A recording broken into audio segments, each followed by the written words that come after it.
Problem 7 তিনটা তথ্য প্রশ্নে দেওয়া আছে। একটা হলো কি কি দেওয়া আছে, আমি প্রশ্নটা উঠে দিচ্ছি, তাহলে আপনার প্রশ্ন বারবার লাগবে না। 1 নম্বর কমন স্টক নামে একটা জিনিস দেওয়া আছে।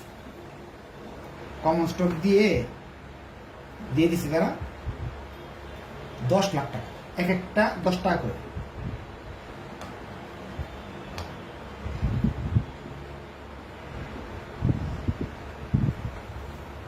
এক একটা 10 টাকা করে 10 লাখ টাকার কমন স্টক দেওয়া আছে। আবার দেশে প্রেফারেন্স স্টক 8 লক্ষ টাকা দেওয়া আছে। এরপরে দেশে রিটেইন আর্নিং 7 লক্ষ টাকা দেওয়া আছে। এই তিনটা দেওয়া আছে। দেওয়ার পরে প্রথমে একটা কথা বলছে, 1 নম্বর প্রশ্ন বলছে কি ঘটবে যদি 10% স্টক ডিভিডেন্ড দেওয়া হয়। কি ঘটবে যদি 10% স্টক ডিভিডেন্ড দেওয়া হয়, প্রথম প্রশ্ন। এখন আগে তো এই তথ্যগুলোর অর্থ জানতে হবে, যেমন কমন স্টক জিনিসটা কি এটা আমার জানতে হবে। এরপরে জানতে হবে হলো আপনার প্রেফারেন্স স্টক জিনিসটা কি, রিটেইন আর্নিং জিনিসটা কি। এগুলো যদি না জানি তাহলে তো আমাদের এই অঙ্কটা সমাধান করতে পারবো না।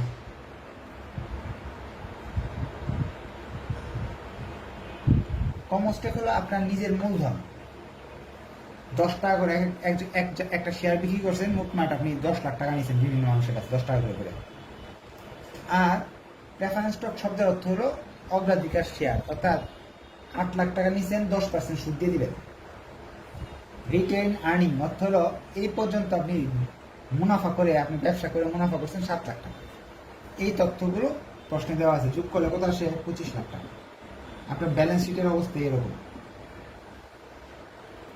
এখন তারা বলছে যে 10% স্টক দেন তাহলে কি ঘটবে সেটা দেখাইতে। তাহলে এই ছকটা তো আমরা করতেছি, যদি স্টক দেন বিফোর,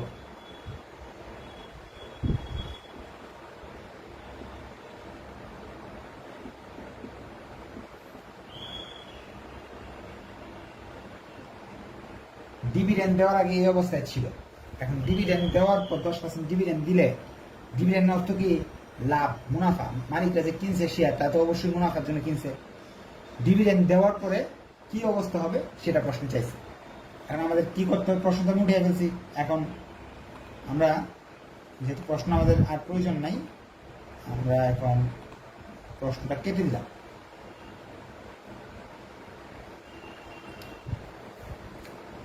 প্রথমে আমার জানতে হবে কতগুলা শেয়ার আছে আমার। শেয়ারের সংখ্যা জানতে হবে। ওয়ার্কিং করবো, ওয়ার্কিং 1, নাম্বার অফ শেয়ার।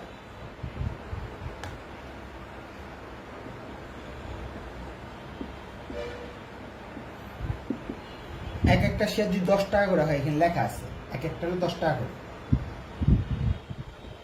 কতগুলো শেয়ার বিক্রি করতে হয়েছে?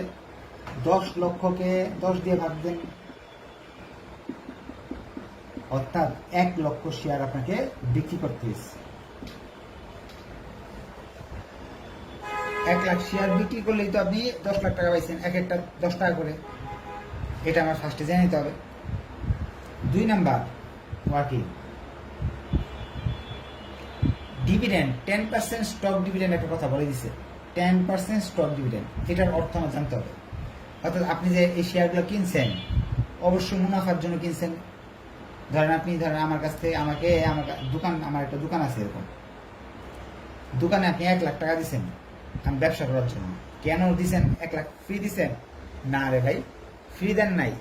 আপনি দিচ্ছেন হলো আমি এই দোকান থেকে লাভ করব, সেই লাভের কিছু অংশ আপনাকে মুনাফা হিসেবে দিব। হ্যাঁ, সেই আশায় আপনি কি করছেন? আমাকে এই টাকাটা দিচ্ছেন। বছর শেষ হলে আমার কাছে আসবেন, বা মাস শেষে আমার কাছে আসবেন, ভাই একটু হিসাব দাও তো, কয় টাকা লাভ করলাম, কয় টাকা লস করলাম, আমিও তো এই ব্যবসার মালিক, এরকম বলবেন। এই যে টাকাটা পাওয়া হয়, এই টাকাটাকে বলা হয় ডিভিডেন্ড। এখন ডিভিডেন্ড 2 ভাবে দেওয়া যায়। লাভটা কি করা যায়? এই যে আমার কাছে দোকানে যে 1 লাখ দিলেন, এটা নগদেও দেওয়া যায়, ক্যাশ অথবা স্টক। এখন আমার ধরেন আমি 1 লাখ দিছিলাম, আপনিও 1 লাখ দিছিলেন, ধরে নিই আমরা আপনি 1 লাখ আমি 1 লাখ দিছি, আপনি 1 লাখ দিছেন। এখন ব্যবসাতে ধরেন 20,000 টাকা হয়েছে, আপনাকে আমি 10,000 দিলাম, আমি 10,000 খাই ফেললাম, শেষ। এটাকে ক্যাশ ডিভিডেন্ড বলা হয়, নগদে নগদে শেষ। এখন আমরা চিন্তা করলাম, দুজন বসলাম, দুই বন্ধু, যে দোকানটা তো এতটুকু আছে, এদিক দিয়ে একটু জায়গা আছে, আমরা 20,000 টাকা না খেয়ে এই জায়গাটা আমরা কিনে নেই বা এই জায়গাটি বড় করি। কারণ হ্যাঁ, এখন যদি 20,000 নিয়ে যাই তাহলে তো আর এই দোকানের অফারটা পাইতেছি না, বড় করতে পারতেছি না, ব্যবসাকে ছোট থাকতেছে। টাকাটা এক কাজ করি, আমরা টাকাটা না খেয়ে, আমরা না নিয়ে, নগদে না নিয়ে, এই যে দোকানের প্রপার্টিটা একটু বাড়ায় দিই বা মাল বাড়ায় উঠাই। এইভাবেই কিন্তু ছোট থেকে বড় প্রতিষ্ঠান হয়। যেমন ধরেন আপনি পানের দোকান থেকে ইন্ডাস্ট্রি দিয়ে গেছে, শুনছিলেন কিভাবে করছে জানেন? পানের দোকানের যে মূলধন ছিল, সেই মূলধন দিয়ে কিন্তু আর তার ওই ইন্ডাস্ট্রি হইতো না। পানের দোকান থেকে আস্তে আস্তে যে লাভটা হয়েছে, এটা আবার অন্য পানের সাথে এসে আরো কেক রাখছে, আস্তে আস্তে বড় দোকান হয়েছে, এর চেয়ে বড় দোকান হয়েছে, পুরো ইন্ডাস্ট্রি মালিক হয়েছে, এরকম আমরা জানি। সেটা একদিনে হয় নাকি, টাকাগুলো রেখে দিই, আপনার শেয়ার বাবদ 10,000 যোগ করে দিতাম, তা আমাদের মূলধন এখন হইতেছে 1,10,000 করে। নগদ আমরা খাইনি, মূলধন বাড়াই দিলাম, আপনারও মূলধন বাড়লো, আমারও মূলধন বাড়লো। নগদ না নিয়ে মূলধন বাড়াই দেওয়াকে বলা হয় স্টক ডিভিডেন্ড। প্রশ্নে বলছে স্টক ডিভিডেন্ড দেওয়া হলো, স্টক ডিভিডেন্ড যদি দিয়ে থাকে তাহলে তো অবশ্যই আপনাকে স্টক ডিভিডেন্ড দিয়ে থাকলে কত পার্সেন্ট দিচ্ছে? 10%। প্রশ্ন বলেছে 10% স্টক ডিভিডেন্ড। তাহলে 1 লাখ টাকা স্টক ছিল, স্টক ডিভিডেন্ডের সংখ্যা হবে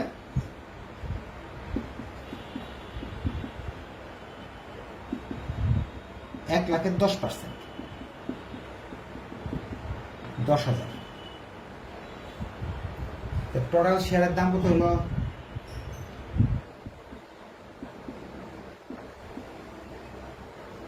টোটাল নাম্বার অফ শেয়ার,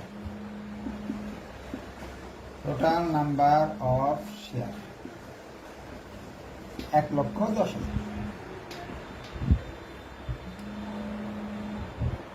সেই হিসাবে স্টক ডিভিডেন্ড দেওয়াতে মূলধন বেড়ে যায়, তাহলে কমন স্টক 1,10,000, শেয়ার সংখ্যা এক একটা 10 টাকা করে, গুণ করলে 11 লাখ টাকা মূলধন হয়ে গেল। After stock dividend, stock dividend দেওয়ার পরে এই ঘটনা করবে, আগে 10 লাখ ছিল, এখন কি হয়েছে? 11 লাখ হয়ে গেছে, 1 লাখ বেড়ে গেছে, 11 লাখ টাকা হয়ে গেছে।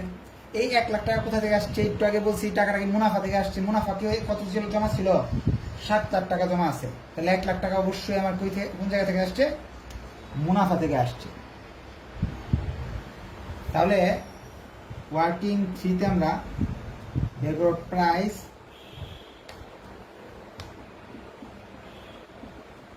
Of stock dividend. 10,000 শেয়ারের দাম কত? 10 টাকা করে হলে 1 লক্ষ টাকা। এই 1 লক্ষ টাকা তো আগে ছিল 10 লক্ষ, এই 1 লক্ষ টাকা বেড়ে 11 লক্ষ টাকা হয়েছে। এই 1 লাখ টাকা কই পাইছি? আমি ব্যবসা করে মুনাফা করছি, মানে আগে 7 লাখ ছিল মুনাফা, সেই মুনাফা থেকে 1 লাখ টাকা মুনাফা আমরা মূলধনে স্থানান্তর করে ফেলছি। তাহলে রিটেন আর্নিং থেকে কমবে, প্রেফারেন্স স্টক ঠিক থাকবে, চেঞ্জ হবে না। প্রেফারেন্স স্টক কখনোই চেঞ্জ হবে না, এখানে যা আছে এখানে তাই থাকবে। রিটেন আর্নিং আগে ছিল 7 লাখ, সেই 7 লাখ থেকে এই 1 লাখ চলে যাবে,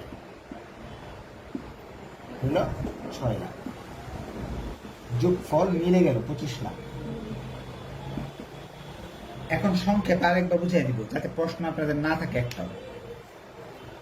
সংক্ষেপে বুঝিয়ে দিচ্ছি। প্রশ্নে বলছে প্রথমে এই অবস্থায় আছে স্টক ডিভিডেন্ড দিলে কি হবে, তাহলে এই ছকটা আপনাকে করতে হবে। প্রথমে কমন স্টক যা আছে এগুলো লিখতে হবে। 10% কমন স্টক দেওয়া হয়েছে।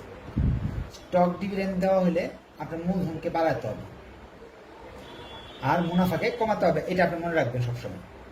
তার মানে এখানে যত বাড়বে এখান থেকে তত কমবে, অর্থাৎ 10 লাখ থেকে 10 লাখে 10% কত আসে? 1 লাখ টাকা বাড়ছে, দেখেন 11 লাখ হয়ে গেছে এখানে, আর এখান থেকে 1 লাখ কমে গেছে। এখানে যদি 20% বলতো তাহলে এখানে 12 লাখ হয়ে যেত, এখান থেকে 2 লাখ কমতো। অর্থাৎ যখন ডিভিডেন্ড দেওয়া হবে শর্ত হলো এখান থেকে কমবে, এখানে যোগ হবে। এখন আপনারা যদি না বুঝে থাকেন এখন কোয়েশ্চেন করতে পারেন যে কোনো, যে স্যার আমি এটা বুঝতে পারিনি, একটু বুঝিয়ে দেন। আমি মাইকটা অন করার সুযোগ দিয়ে দিচ্ছি, কারো যদি কোয়েশ্চেন থাকে কোয়েশ্চেন করার সুযোগ আছে। স্যার এখানে টাকা পাঠানো ওদের কি নাম্বার অফ শেয়ার 11 লক্ষ টাকা। ওইখানে সংখ্যা শূন্য একটা বেশি হয়ে গেছে। এই যে 11 লক্ষ শেয়ার গুণ 10 টাকা করে একটা শেয়ারের দাম 11 লক্ষ টাকা। অর্থাৎ আপনি 1,10,000 শেয়ার আপনি বিক্রি করছেন, হ্যাঁ, 10 টাকা করে এক একটা। এইভাবে আপনার শেয়ার সংখ্যা হয়েছে 1,10,000, এক একটা দাম 10 টাকা করে যদি গুণ করেন তাহলে পাইছেন হলো 11 লাখ টাকা। তাহলে রিকোয়ারমেন্ট 1 করলাম আমরা, রিকোয়ারমেন্ট 1 এটা। স্যার বলো। স্টক ডিভিডেন্ড তাও একটু বুঝিয়ে দেন স্যার। স্টক ডিভিডেন্ড মানে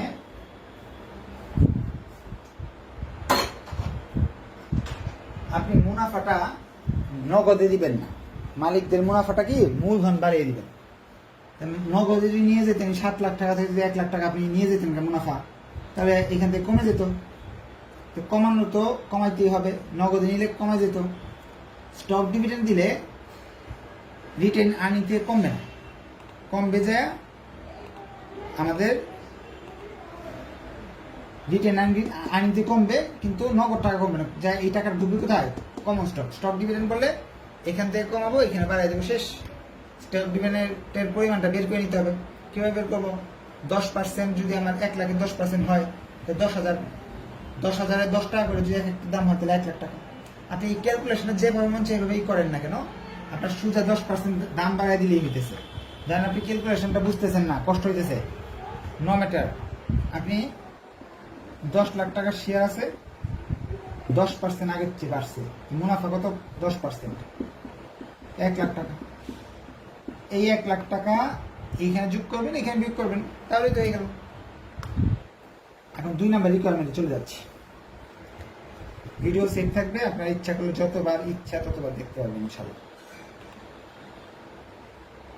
A2-for-1 স্টক স্প্লিট, এইগুলো একেবারে মজার জিনিস। এগুলো যে আসে তার মানে করবেন একবারে ইজি জিনিস আসছে।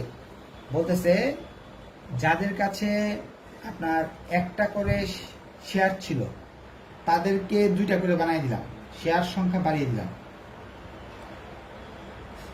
ভেঙে ফেললাম। স্প্লিট অর্থ হলো ভাঙ্গা, বন্টন করা। যার কাছে একটা ছিল তারা 2টা করে দিব। এটা ঘটনা ঘটলে বিফোর স্প্লিট, রিকোয়ারমেন্ট 2 নাম্বারটা করতেছি, বিফোর স্প্লিট, বন্টনের আগে। বন্টনের আগে তো এটাই ছিল, এখন বন্টনের পরে কি ঘটবে সেটা জানতে চাচ্ছি। এখন বন্টনের আগে তো এই অংশটাই ছিল, বন্টনের পরে টা করতে বলতেছি। বন্টনের পরে আমি কি করব? ওয়ার্কিং 1, অঙ্ক অনেক সহজ কিন্তু বেশি বেশি ওয়ার্কিং করতে হয়, এগুলো কিন্তু পরীক্ষায় হুবহু আসে, দেখবেন। Working 1, number of share. আমরা জানি নাম্বার অফ শেয়ার ছিল কত? 1 লাখ শেয়ার ছিল না? এখন বন্টন করার ফলে একটার জায়গায় 2টা হয়েছে, মানুষের একটা দেওয়ার কথা ছিল, এখানে করে দিছি দ্বিগুণ 2, 2 দিয়ে গুণ করলাম, তো শেয়ার সংখ্যা কত হলো? 2 লাখ। কোম্পানির একটা শেয়ার 1 লাখ শেয়ার ছিল, বন্টন করাতে শেয়ারের সংখ্যা বাড়াই দিতে হয়েছে, 2 দিয়ে গুণ করলাম।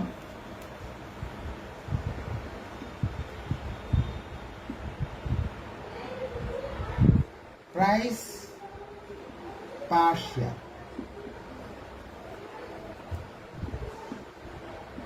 শেয়ারের দাম আগে ছিল 10 টাকা না, এই 2 দিয়ে যখন গুণ করছি এখন 2 দিয়ে ভাগ করতে হবে, 5 টাকা। তাহলে আমরা এতটুকু শিখলাম যে স্প্লিট কথাটা বলা থাকলে আমাকে শেয়ারগুলোকে গুণ করতে হবে আর দামটাকে কি করতে হবে, ভাগ দিতে হবে। ক্লাসে আছি, পরে ফোন দেন, 11:30 পরে ফোন দেন, ক্লাস করছি। শেয়ারকে গুণ করতে হবে, দামটাকে ভাগ করতে হবে। যখন স্প্লিট কথা লেখা থাকবে কি করবো, গুণ করবো, ভাগ করবো। আপনি ইচ্ছে করলে এইভাবেও করতে পারেন ভাগটা, 1/2। তাহলে আমি শিখলাম কি, স্প্লিট করতে হলে আমাকে যে সংখ্যা দেওয়া থাকবে এই সংখ্যাতে গুণ করব আর দামটাকে ভাগ করব। তাহলে কমন স্টক কি হলো, কমন স্টক 2 লাখ হয়ে গেছে, 2 লাখ শেয়ার। এক একটার দাম কত, 5 টাকা করে। তাহলে হয়ে গেল 10 লক্ষ টাকা। এইগুলার কোনো পরিবর্তন হবে না, কোনো পরিবর্তন হবে না। এগুলো সেম টু সেম থাকবে, কোনো পরিবর্তন নাই।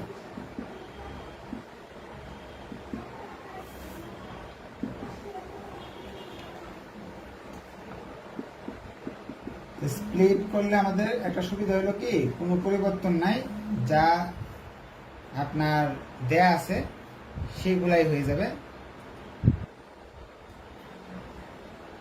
আবার বলতেছি, আমি প্রশ্নটা যাতে প্রশ্ন আপনাদের না করতে হয়, কারণ আপনারা তো আবার বললেন, আবার বুঝাই দেন, এই জন্য বলে দিচ্ছি।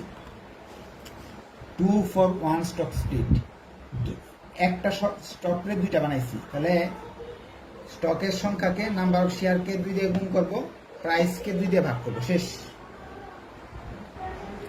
আচ্ছা, এখন 3 নাম্বার রিকোয়ারমেন্ট আমরা চলে যাচ্ছি। 3 number requirement, a 1 for 2 reverse stock split. Reverse stock স্প্লিটের অর্থ কি? রিভার্স মানে উল্টা। এখন যা করছেন তার উল্টাটা করতে হবে, অর্থাৎ একটারে 2টা বানাইতে হবে। এই জায়গায় কি করছিলেন, আগে গুণ দিছিলেন না, এখন দিতে হবে এই জায়গায় ভাগ, এই জায়গায় দিতে হবে গুণ। রিভার্স বললে কি করতে হবে, এই জায়গায় দিতে হবে ভাগ, এদিকে দিতে হবে গুণ। অর্থাৎ যার কাছে 2টা শেয়ার ছিল তাকে একটা শেয়ার দেওয়া হবে, এটা অর্থ। তাহলে শেয়ার যার কাছে 2টা ছিল তার যদি একটা দেওয়া হয়, তাহলে শেয়ার সংখ্যা কমে যাবে, শেয়ারের দাম বেড়ে যাবে। তাহলে এইগুলো সব ঠিকঠাক থাকবে। এই জায়গায় শুধু স্প্লিট করলে এখানে শুধু শেয়ারের সংখ্যা কমে গেল, দাম বেড়ে গেল, শেষ। স্প্লিট বলে অঙ্ক বড় হবে কিন্তু কাজ অনেক কম হবে। এখন যাদের প্রশ্ন আছে, প্রশ্ন করার সুযোগ আছে, প্রশ্ন করতে পারে। আর কি কোনো কোয়েশ্চেন আছে এই অঙ্কে? সহজ অঙ্ক অনেক। বলেন। কখন কখন ভাগ করতে হবে আর কখন কখন গুণ করতে হবে?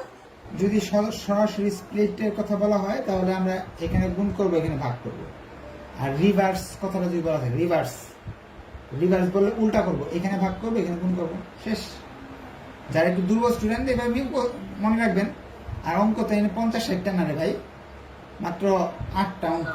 এই 8টা অঙ্ক করলে দেখা যাবে ইউনিভার্সিটি কোয়েশ্চেনে যতগুলো নিয়ম আছে সব কমন করছে। হ্যাঁ বলেন।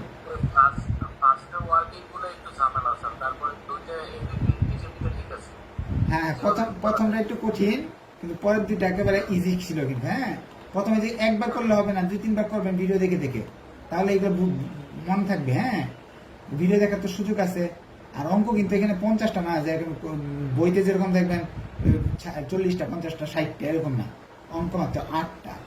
এই 8টা অঙ্ক দিয়ে কিন্তু আপনি সব নিয়ম শিখতে পারতেছেন। হ্যাঁ, এবং সহজভাবে শিখতে পারতেছেন। এগুলো তো, এটা তো নিয়ম শেখার জন্য 8টাই করতে হবে আপনাকে। তো সাজেশন যখন হবে তখন কমাই দিব, 8টা থেকে হয়তো 4টা দিব, 3টা দিব, 2টা দিব। কিন্তু গতবার কিন্তু ফিনান্সিয়াল ম্যানেজমেন্ট পরীক্ষায় এখান থেকে একটা আসছিল, আমি বলে দিয়েছিলাম যে এই 2টা থেকে একটা, এই টাইপের একটা আসবে, স্প্লিটের টাইপের একটা আসবে, পরে এইটা আসছিল। এটা মনে আসছে, এটা নাহলে এটা, যে কোনো একটা আসছে, দুটার মাঝে একটা আসছে, ম্যানেজমেন্ট ডিপার্টমেন্ট। ঠিক আছে, তাহলে আজকে এই পর্যন্ত থাকলো। ধন্যবাদ সবাইকে। আজকে চাইছিলাম আর্টও করাইতে, ইলেকট্রিসিটি প্রবলেমের জন্য আর করাতে পারলাম না। নেক্সট ক্লাস আমরা ইনশাল্লাহ করবো। হ্যাঁ, আসসালামু আলাইকুম। Recording.